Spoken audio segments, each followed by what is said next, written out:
The levees, pumps, and other infrastructure rebuilt after Hurricane Katrina in 2005 are being put to their biggest test yet, exactly 16 years later. New Orleans is in the dark this morning, and large parts of it may stay without power for weeks. Hurricane Ida pounded the city and Louisiana coast with heavy rain and some of the most powerful winds ever to hit the state. More than 1 million homes and businesses are without electricity this morning. Meanwhile, Ida is expected to unleash a potentially catastrophic amount of rain as it slowly moves north. The hurricane prompted oil and natural gas explorers in the Gulf of Mexico to shut down.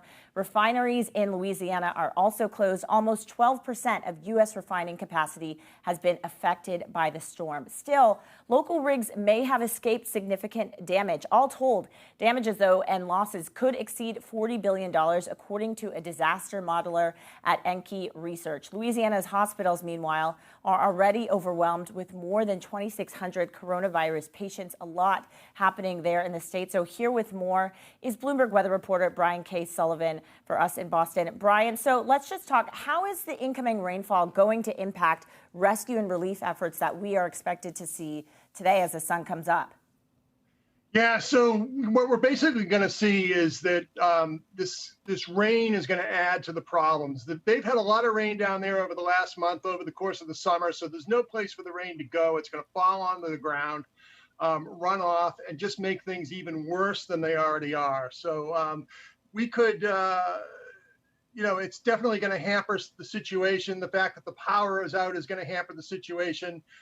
Inside New Orleans, the levees are holding, but outside there've been a couple instances where some of the levees have overtopped, so there's flooding from the storm surge as well. So it's a mess.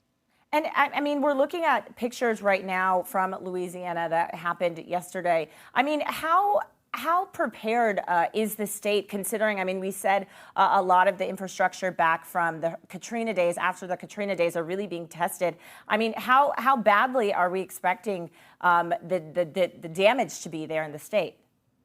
We're going to have to wait and see for a few days to see how it plays out. But Louisiana is one of the states, Texas and Florida being the other two, that get hit with hurricanes a lot. So they do have a pretty good infrastructure in place, and it should hold up as well as can be expected.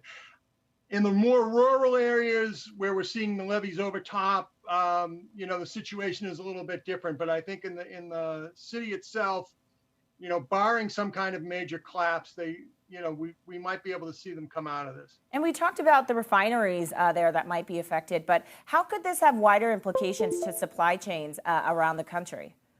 Oh, certainly. First off, the Loop terminal right off the coast of Louisiana took a direct hit from Ida as it came in. There were 3 other big refineries that took direct hits. We'll have to see what the damage is to those. The power outages will also hurt these areas.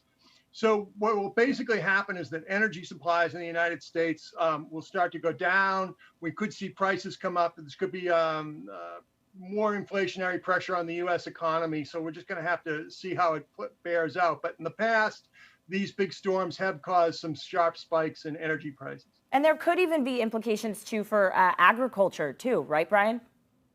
This is true. In the southern half of the Mississippi Delta, they're going to get a lot of rain, and this is going to be a problem for cotton. It's going to be a problem for corn and soybeans that are grown down there. Fortunately, the main corn belt of the United States is going to be spared any kind of heavy rain because the remains of Ida are actually going to take a right-hand turn, go through New Jersey and New York by the middle of the week. So we won't see any massive flooding in, say, Iowa, Indiana, or Illinois. Brian, is it too early to put a price tag, a cost of how damaging this storm could be? We said it could compare to Katrina, but what exactly are you looking out for? I'm looking for a major infrastructure problem because that would push the price way, way up. I think we'll probably be getting out of this about $35 billion to $40 billion. That's some of the estimates. It'll probably put it definitely in the top 10 of the most expensive storms in recent history in the United States. But barring a major infrastructure loss, I don't think we're going to get into the hundreds of billions of dollar range, but we certainly will get into the mid 50s. Could it 40s, 50s.